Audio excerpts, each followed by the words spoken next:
Hello, and welcome to a conversation on the Daily Bern. I'm your host, Eric Miller, joined today by two guests from the brand new Congress, Zeynab Day. How you doing, Zeynab? Hi, how's it going? Doing well. You are the communications director, and Akshay Gokul. How you doing, Akshay? I'm doing great. How about you? Doing great. Nice to meet you. And I've admired the work of brand new Congress pretty much since day one. There were in 2016, 2017, there were a lot of not a lot, but there were a few organizations that were popping up to support, unbought, uncorrupted progressive candidates in House races, Senate races. Justice Democrats came along. The brand new Congress, I think, might have been the first one. And a lot of those representatives made it through 2018, and you've grown. You have a slate in 2020, and I just think BNC is absolutely fantastic. I've had as many of your candidates on as possible, but I don't want to steal your thunder. So let me turn it over to you, Zeynab. Just if you can give me just what's the BNC mission in a nutshell? Well, our mission is to elect regular working folks to Congress who support progressive values and who refuse to take any corporate money. So folks that are running uncorrupted. So many people know Congress doesn't really reflect who we are, right? It's mostly wealthy, older, white men right now. And it is mostly folks who are very disconnected from what we go through every day. We see that with the response to COVID. We see that with the dragging their feet on that important legislation. We see that with the fact that the Violence Against Women's Act has gone unfunded for a year and a half now. We see that with so many other policies, this disconnect where they're not representing the people. And sometimes some of these folks aren't even from the districts or states that they represent. We have folks that'll move into a new area just to run for office, and take money from corporations and self-fund.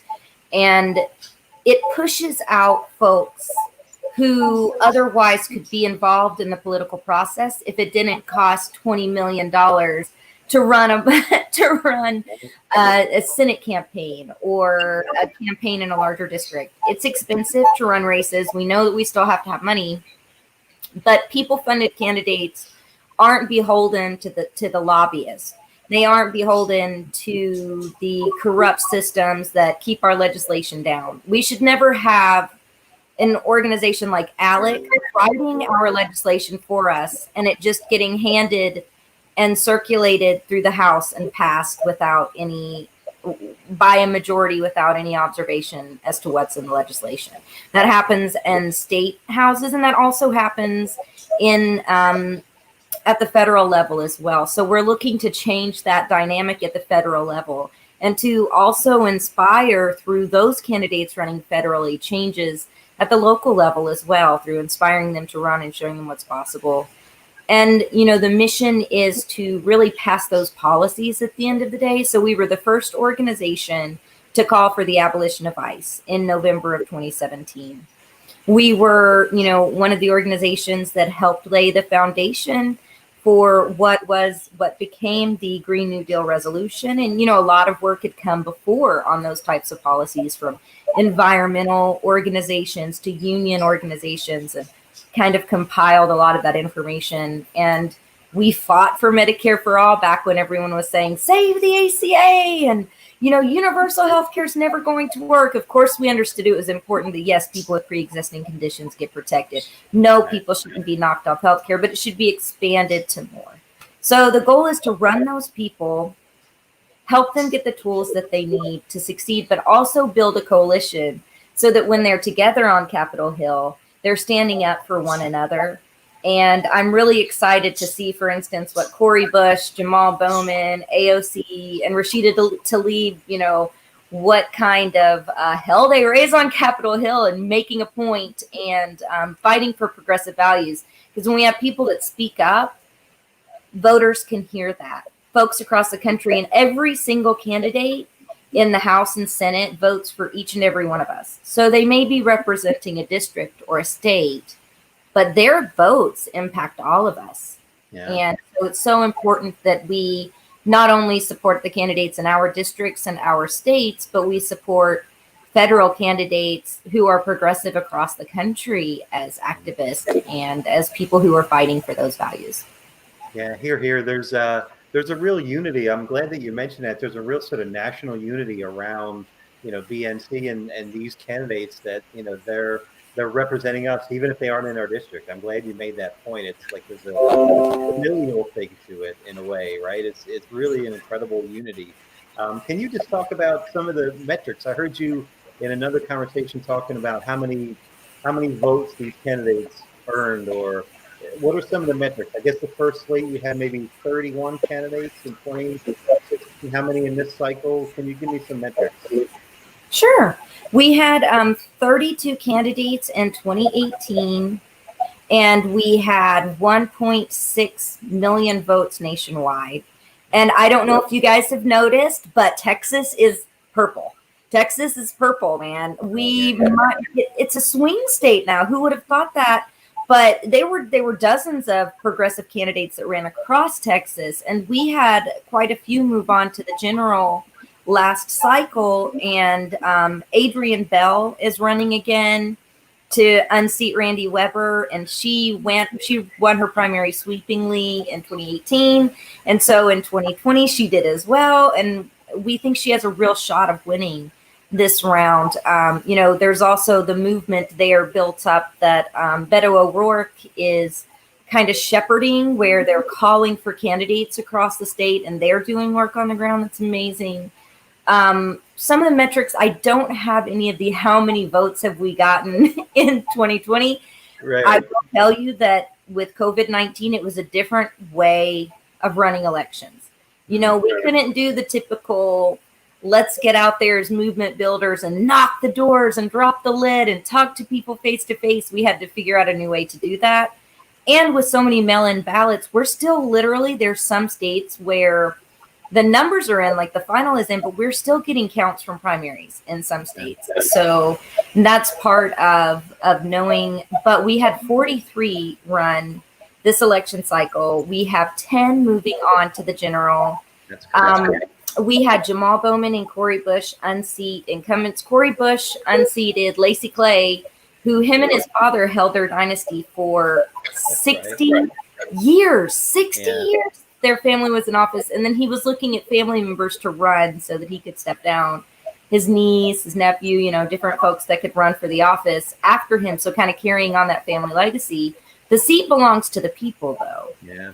People should have a choice, and I feel like Cori Bush brought that, and she showed us the importance of primaries and voting in primaries and the importance of change. And so I'm really excited to see what she does, because she should win this election without any issues and move on and be swearing in January. Very similar with Jamal Bowman. Voters came out and they're like, okay, we're done. It's time to have someone who actually reflects and represents our district, a teacher. They're both activists. They're both community builders. Corey's a nurse. He's a school teacher and administrator. So it's also about getting people from different kinds of backgrounds in Congress as well. Yeah, I want to pull up the candidates. Mike Siegel also in Texas. One of the things about Cori Bush is the momentum. She ran and then ran again. So she had name recognition. She already had momentum, right? Same for Mike Siegel. Every time I see, any candidate doesn't make it through the primary that's on your slate, I automatically think, God, I hope they run again. Alex Morse, everyone that didn't make it through, Charles Booker, whoever, I'm like, God, I hope they run again. So I won't jump the gun and ask you who's running again. We can have that conversation next year or whatever. But I hope all of them run again. Suffice it to say. So yeah, it's brandnewcongress.org is your website.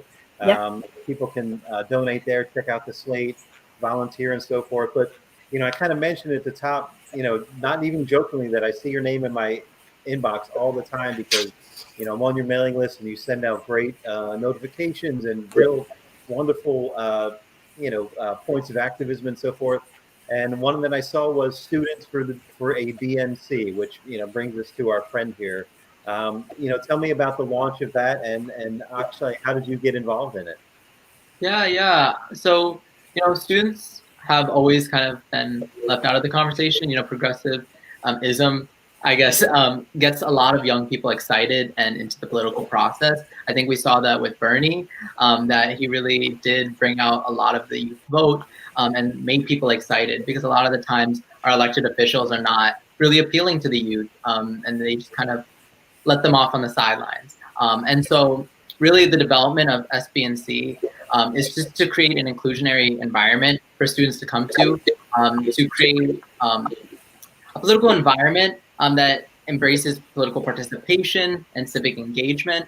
Like I said, a lot of people don't have places to go where they have like-minded individuals who are really passionate about the work about progressivism and just the ideology.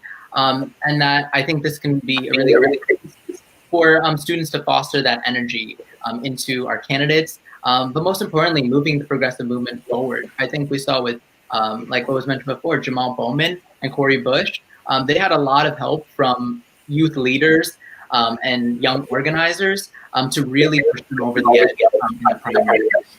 And so I think that having youth groups and youth coalitions that embrace political participation, but also get people excited to vote. I'm going to be able to vote in 2022.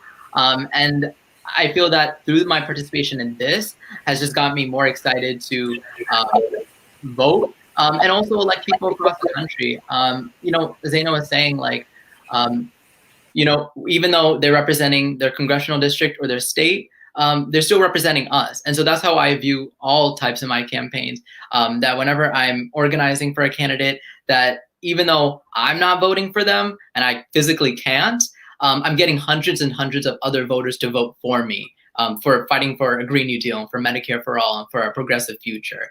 And so this was really created to really bring this movement over the edge and ensure a progressive future. Yeah, that's amazing. And just personally, you don't have to get into a whole lot of detail, but personally, how did you get connected with SBNC?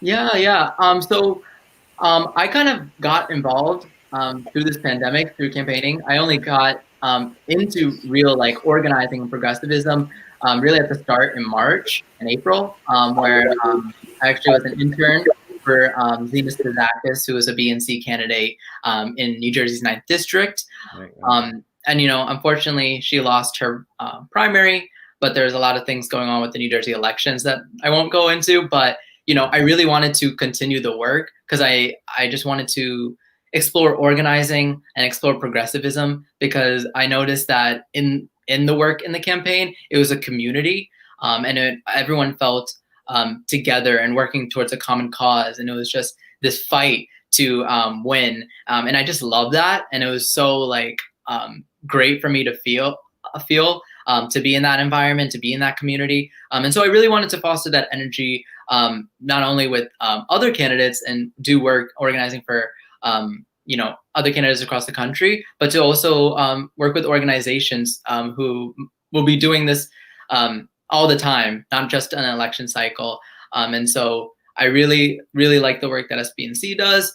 And I really like the work that so many other progressive organizations do around the country, because it really does push this movement forward and allows this kind of agenda to be heard, because oftentimes, we're not necessarily heard a lot. And I know personally, when I went into politics, I just kind of thought of it as Democrat and Republican. And it's so much more than that. And it's so much more. And so I think exploring progressivism and seeing that there's so much more depth to politics and American politics is really what got me to get this drive to do organizing for candidates, to continue this work through SBNC, and just a bunch of other progressive organizations. Wow.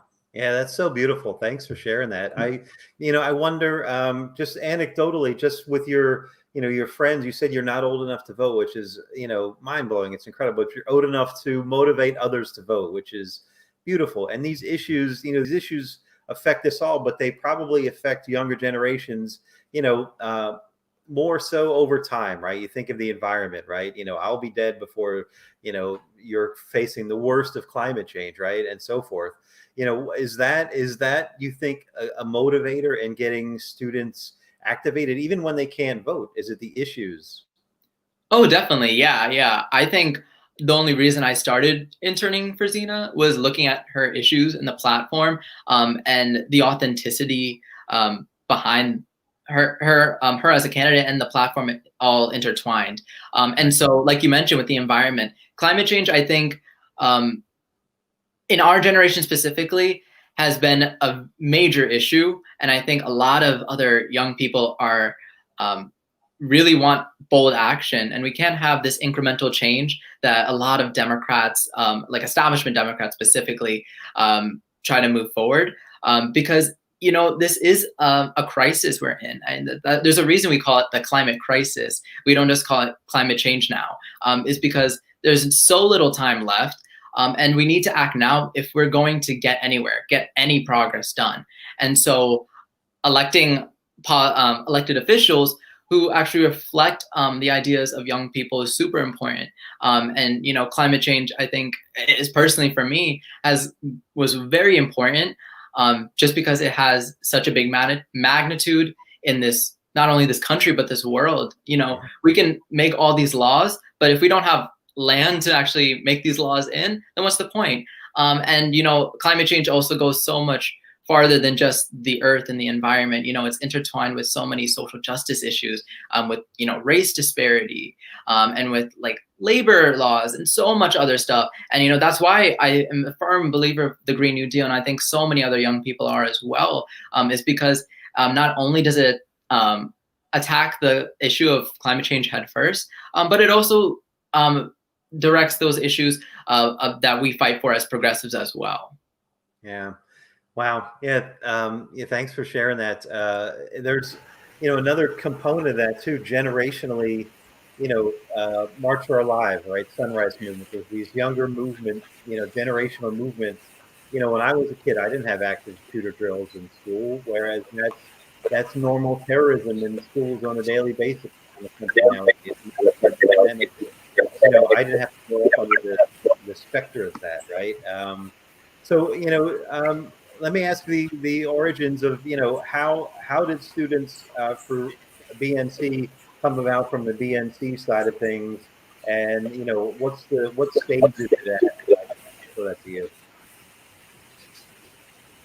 I can ask Kate. Do you want me to go for that one? Yeah. And then I could kick it over to you to talk about where you guys are at right now. If that's maybe I have it backwards. Did it start with the students and they came to you? I assumed it started with BNC and then you went and found people. How did it? Well, actually, we had a couple of different things sprout up at the same time. We had someone named Renee Johnston and Amaya Whitlock. They're both amazing, and they had this idea. Renee's a counselor, I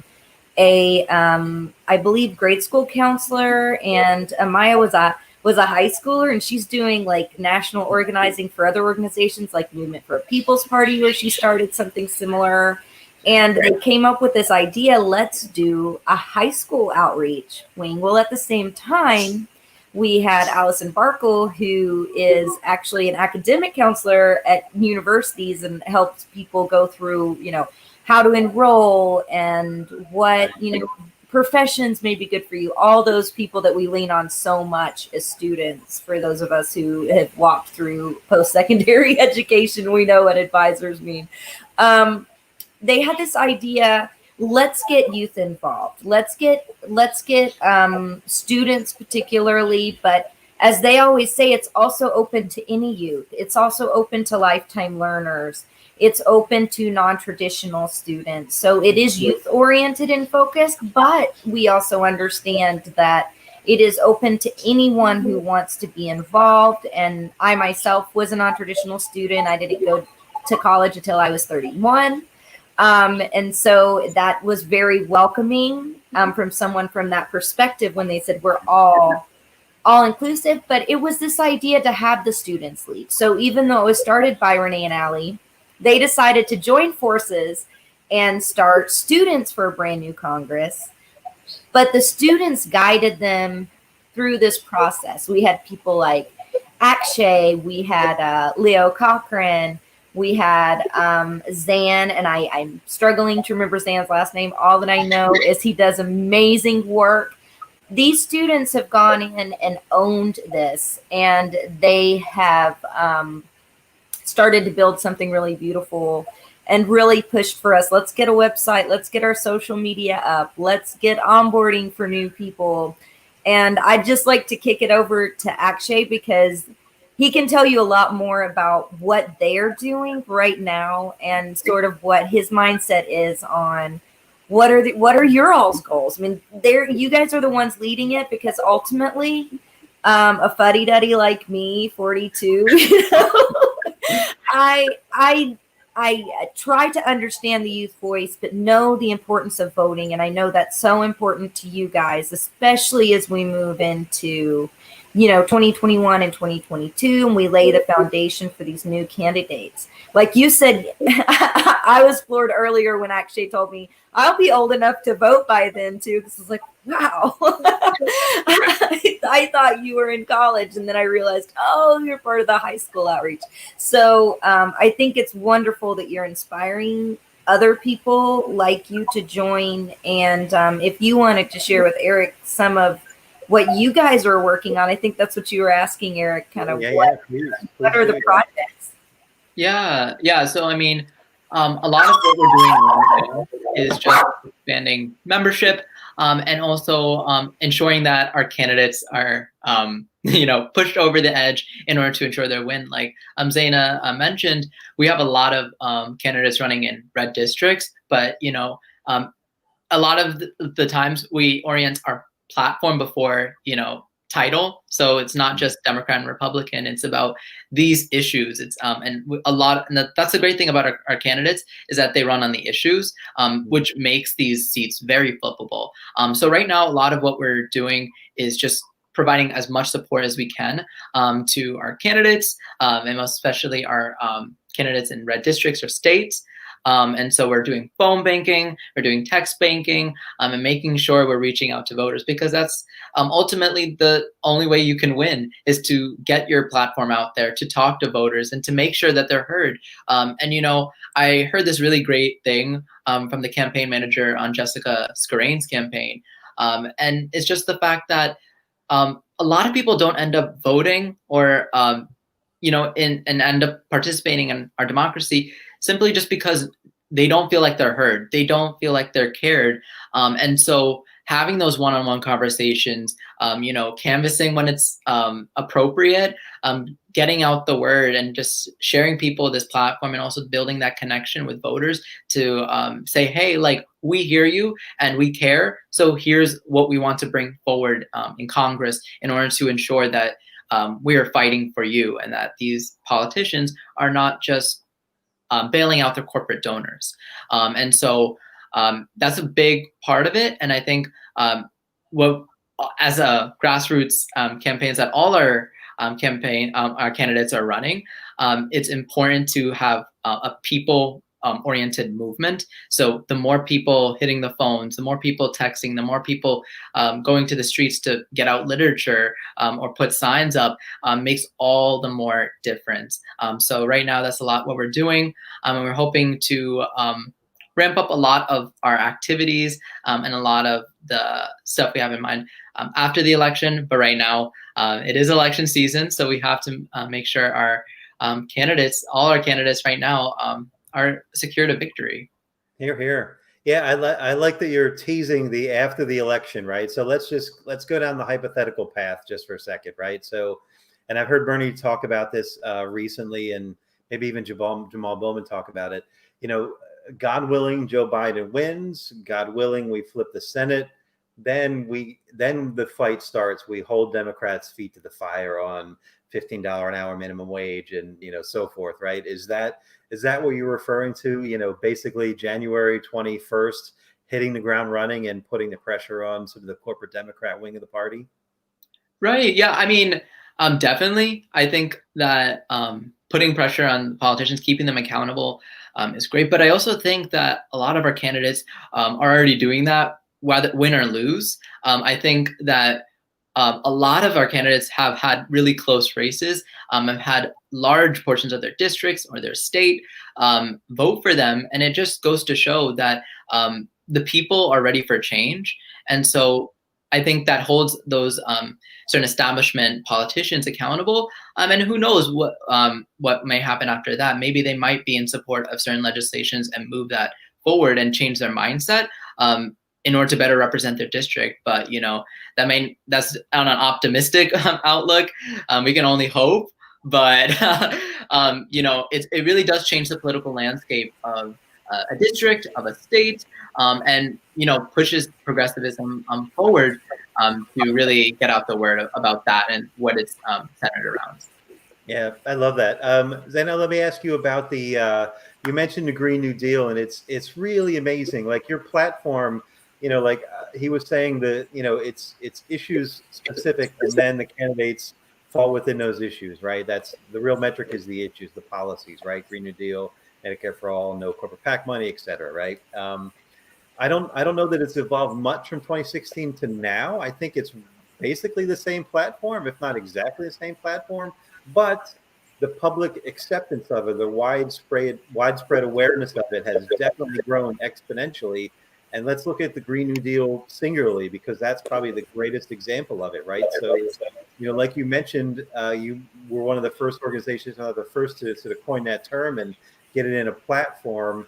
And now, it's, unfortunately, both candidates are kind of distancing themselves from it, but it's a national topic, right? Those three words have become part of our political lexicon in 4 years. That's incredible. Can you talk about what you've seen as far as that exponential awareness of our policy platform, your policy platform that we're fighting for? What's it like to see that grow, and what have you seen? What can you share about that from your perspective?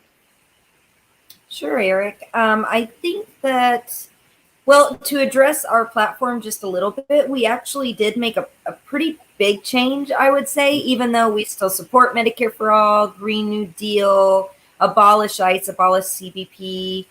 We actually wrote a Bill of Rights for the 21st century. So you could check that out on our website, but it's more around the value set than a specific than the specific policy points, even though we're still sticking to those policies as benchmarks for our candidates moving forward.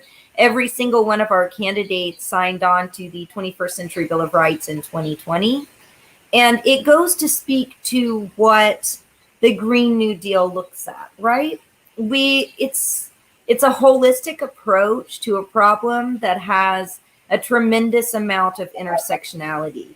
What are the problems that we have today? We have housing. We have job stability, but not just job stability, but quality of life, quality of jobs. Housing for people who are houseless should not be a box on a street. Right. It should be a place with amenities, a place where they can take care of their families. Our education system should be accessible for all without a tremendous burden of debt. But how do we address something as massive as climate change when workers who are going into these fields to do this modernized work, to do the work of the 21st century, aren't able to get their hands on the education, the skill set needed, whether it be through community colleges, through state-funded universities, through even labor training that doesn't have a cost burden on them. Right. Healthcare is a human right. We've seen, I'm from Kentucky, and Paula Jean Swearingen is running in West Virginia, and she's someone that is extremely dear to my heart personally. both as Appalachian women, we grew up in the coal fields for part of our life. We grew up with not knowing if our water was clean our entire lives, and seeing the health impacts of that type of pollution. It's oftentimes it's considered a new problem. I was telling Akshay this before we got on. We were talking about how when I was your age, I used to see Leonardo DiCaprio and Bill Clinton in commercials talking about how my generation was going to be impacted by climate change, and it's our next generation. We got to take care of our children. When I was the child at the time, and now our children are saying the same thing. So it's not a new problem. It's a problem that we've had and that we've known about for a half a century now. And the only way that we can do that is to, by addressing climate change, we can create jobs. By addressing environmental issues, by addressing the racial disparities, because where climate change is impacting the most is often in worker communities, is often in Black and brown communities. We see things like natural disasters also displacing people across the globe. And all of these things are intersectional, but we can actually grow and build. And as we even move into automation, which is a problem of the future, we can be creating jobs that addresses climate change. But not just creating jobs, but jobs that pay well, jobs that allow for comfort for families, for time off work, for worker empowerment while we're cleaning up our environment, to me, and take care of people's health. To me, that's just common sense, right? That's why it's a Bill of Rights for the 21st century, and it's human rights centered, because these aren't just policies. They're about our life. They're about how we live, and people are suffering. And if we come together and we change these policies, we can change that. And it's not just going to change. I would love to say at Brand New Congress, we can get 500 members of Congress elected that are progressive, and it's going to change everything. Right. That's going to be part of it, but it has to be all the way from the local level, all the way up, and it has to be outside of politics. And when it comes to us starting community organizing that starts to build that as well. And what's beautiful about the Green New Deal resolution is that it allows for funding for local communities to take ownership of how to fix what's wrong in their communities, because every county, every state has different challenges.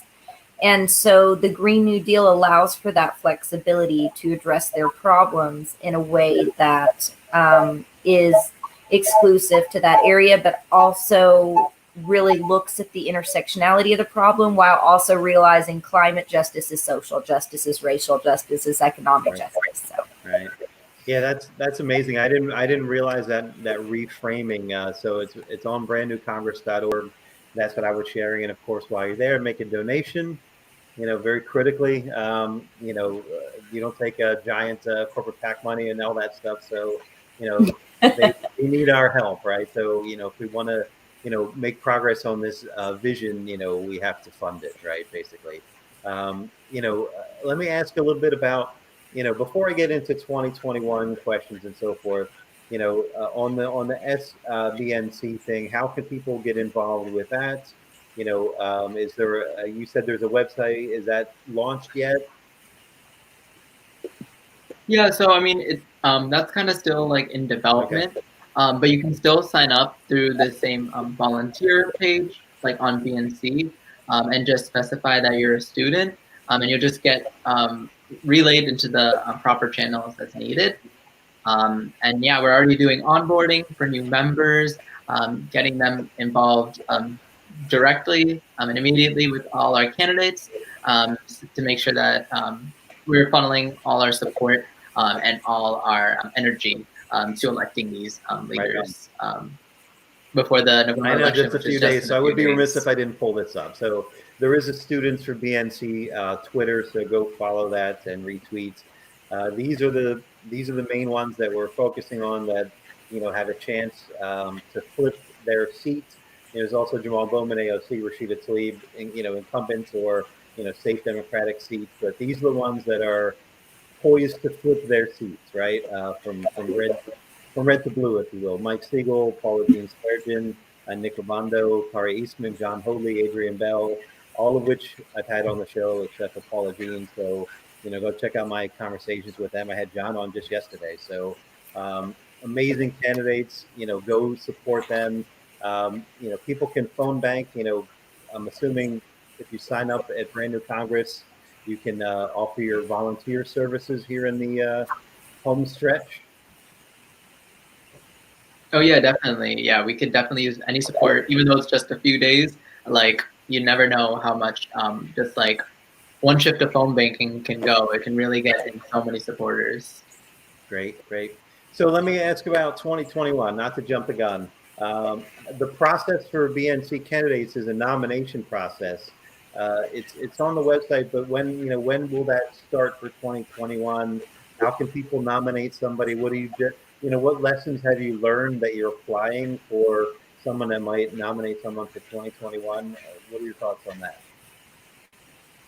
Well, we are just a little bit on where you could go to help. You could definitely sign up to volunteer, but I would encourage people to check out our social media and look for look every candidate up that you can on mobilize.com or mobilize.org, because most of our candidates are on Mobilize, and sign up to phone bank right away, because then you don't have to go through any loops. You just hop on a phone, you can make calls, and it's GOTV time, Eric. So I had to throw in how volunteers can. Of course it is. Yeah, please do. Yeah, that's what it's all about.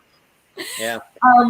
So when it comes to 2022 and looking at our nominations process for 2021, who we're going to bring on, of course, in 2016, we had the bold idea to run a presidential style campaign and replace 500 members of Congress all at once. Well, we did realize running regular working people, they're not going to get the same support. We're post-partisan, so we'll run independents. We'll run a progressive Republican, even though we do acknowledge, as we say, that's like finding a unicorn. We will, of course, run. But I think there's a chance you might find a unicorn, to be fair. Yeah, absolutely. Yeah. Especially the climate of the country right now. And true, right? Yeah. And so what we're really looking at is, what we've always done is we open up nominations for our slate to our supporters across the country. In 2016, we received 10,000 nominations. So when we called Alexandria Ocasio-Cortez, for instance, she was driving back from DePaul, where she was protesting, and we had a few conversations with her, and then said, "Do you want to run for Congress?"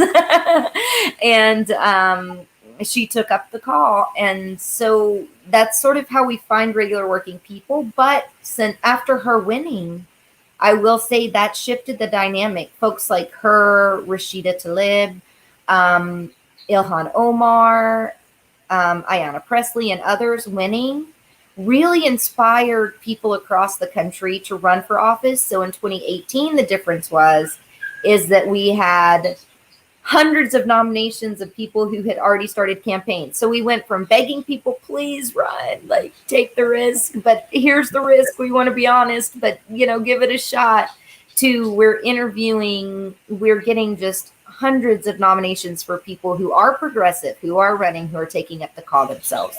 So I say that in 2022, we'll probably see a similar trend. In the excitement, to me, that was a zeitgeist. That's a zeitgeist in the movement, going from it's impossible to run if you're not wealthy. It's impossible to run if the Democratic Party or the party establishment doesn't choose you. It was the norm to be chosen. But now we're saying, primaries are a real thing, and you can choose to run for office. But what's really important to us in the selection is that the person has ties to their community. We really want to elect more activists, more community organizers, more people doing the work on the ground. Would love to see more scientists in Congress. Where are the environmental scientists? Where are the geologists? so that it will diversify the voices as well. So we're looking also at, of course, diversifying Congress along the lines of socioeconomic status, along the lines of race and gender. And so we look at the district as well, and we try to see, does this person understand the district? How do they tell the story about their district or state? How long have they lived there? What are their ties? And are they reflective of the people that live in that district as best we can tell, sort of holistically? And we go through a very extensive nomination process. So we first evaluate them kind of from the outside based on what the nominator gives us. Then we have a first round phone call, another phone call, and then a phone call with our entire leadership team. And then after that, the nominee eventually goes to the board for approval. The reason our process is so extensive is because we're really looking to build a coalition of folks. So we want to make sure that our candidates are willing to work together, but also built in as a level of accountability. You know, I will say that we met some folks, you know, or we discovered folks that have maybe the values, but either were new to the district, don't reflect it. Maybe they're running, you know, some people run for fame. And we really look for authenticity, and we look for folks that are going to go up there and raise hell, as Paula Jean says, when they get to Capitol Hill. Folks that are going to say, no, we're not taking corporate PAC money because I come from this background. This is my experience. This is what I'm fighting for. And who are willing to stick to that. And that's our hope. And so for 2022, we are looking at opening up our nominations process sometime after December. It shouldn't be long, but we'll make all the announcements on social media. We'll be sending out email announcements, and we'll be putting up the nominations on our website. We just want to make sure that we have the whole process lined down, as well as, you know, have some of the services provide, or not services, but some of the trainings maybe that candidates might need, some of the coalition building exercises, and start the tools early. Campaigning's hard. You got to hit the ground running. And we're working on getting the process in place. But right now we have those 6 candidates who are challenging Republicans in the general. So we're trying to finish up these last 6 days strong. You know, our country, some people say we're veering into fascism. At BNC, we say we're there. We've been there for quite some time, but we are essentially there. And regardless of who's president, there are members of Congress who have perpetuated this and allowed this pattern to happen. And so we understand how destructive Donald Trump is, but we also understand that his rhetoric was allowed and perpetuated by those who perpetuated and allowed it. And so if you want to nominate someone in your district, you know, in your state, just go to brandnewcongress.org, sign up on our email list so that you can get updates. Follow us on Brand New 535 on Twitter, or Brand New Congress on Facebook.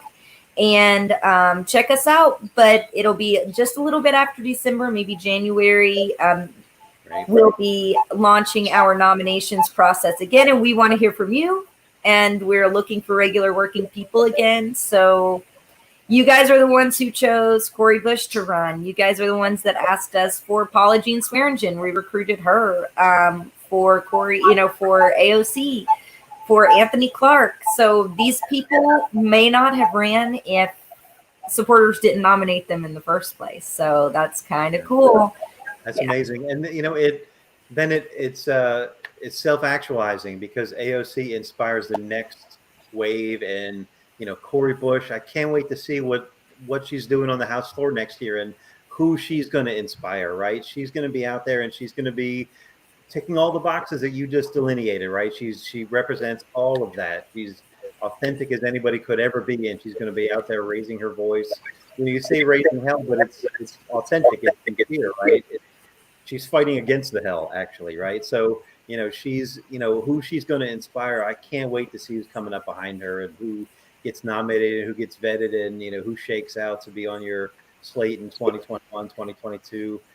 Will it continue to be federal level? Would you consider doing any state level races?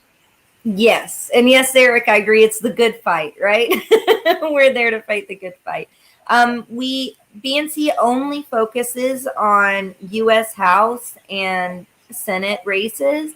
But one thing that we see that's really cool is when we run these folks on a federal level, they do mentor folks that are running, down ballot. A great example is if you haven't heard of this, you guys should check it out. It's called West Virginia Can't Wait. They're running on zero PAC dollars. And what's so impressive there is Paula ran in 2018. She ran on zero PAC dollars, first candidate ever to do that. She broke all records for a Democratic primary in 75 years in West Virginia with the turnout. And this year, on the ballot are 3 women for the House, 3 women, and all of them refuse corporate PAC money. All of them support several progressive values. They signed on to a pledge that the platform is actually similar to BNC's, but more state specific. And Paula helped lead the way. So maybe we can, through not only our movement, but others like Our Revolution and, Indivisible and Sunrise and Justice Democrats and all the great work that all these orgs are doing, inspire this kind of local organizing when we support federal candidates as well. Yeah, hear, hear. Yeah, and think of, Nabila Islam's The Progressive List. That's because that is sort of the subsequent thing. And Rosa Calderon's Future Generations PAC, I don't know if she was on your slate, but yeah, that inspires the next wave of, and it's not a competitive thing. Like I said at the top, like you said, there's this unity amongst, all of these candidates, right? We sort of share, they represent all of us, even if they're not in our district, on policy and, the principles as you lay out on the 21st Century Bill of Rights. So, I think it's all tremendous. And I can't wait to see who comes up in 2021, 2022. I can't wait to see what students for a brand new Congress looks like at the top of 2021. I'll be looking forward to that. Maybe I'll have you back on if you want to, launch anything or whatever. You guys are absolutely always welcome back. Anyone on your slate is always welcome back. Like this is, there are stories that just need to keep being told, right? Like whatever I can do, I'm all in. It's brandnewcongress.org. Look for the nomination process between now and Tuesday. Get out the vote, right? There are candidates on the slate that need your vote.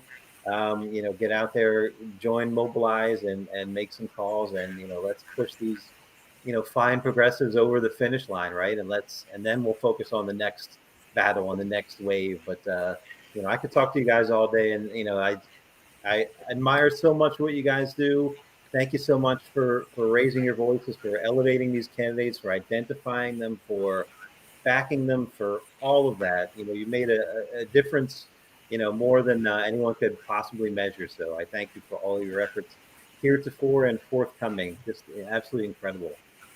Any closing thoughts? I'm gonna close on the brand new Congress video that you guys put together before the primary, but I think it's indicative of the spirit and so forth. So I'm going to close on that.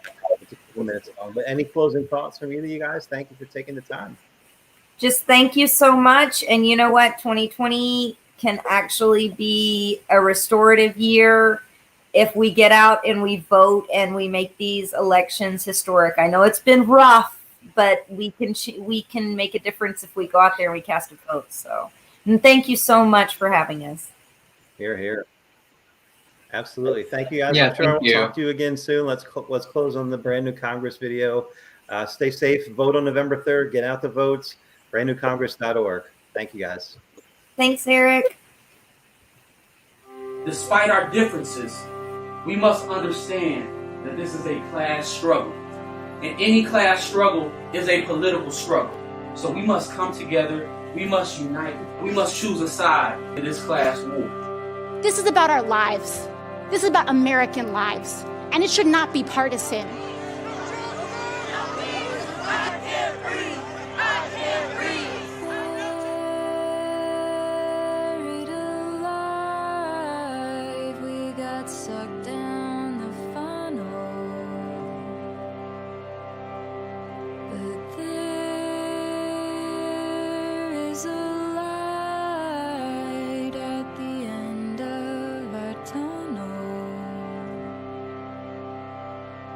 So don't waste your time giving up when you could be forgiving. Don't lose your mind. Don't forget this life is for the living.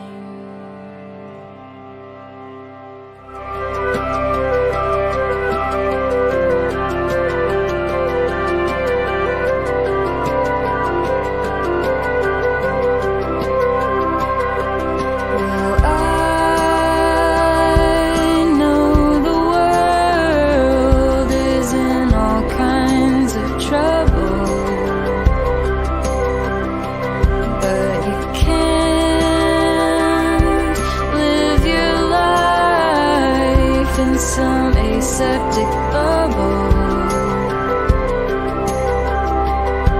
So don't lose sight of your worth and the infinite wealth of gifts you've been given.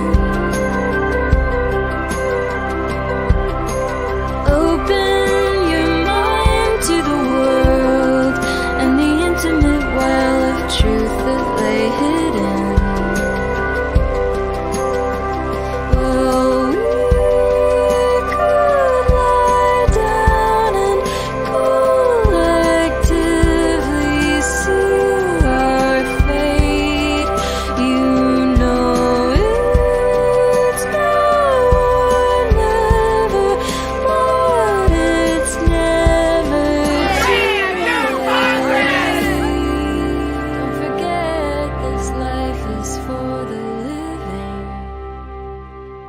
We just want to live and be in peace.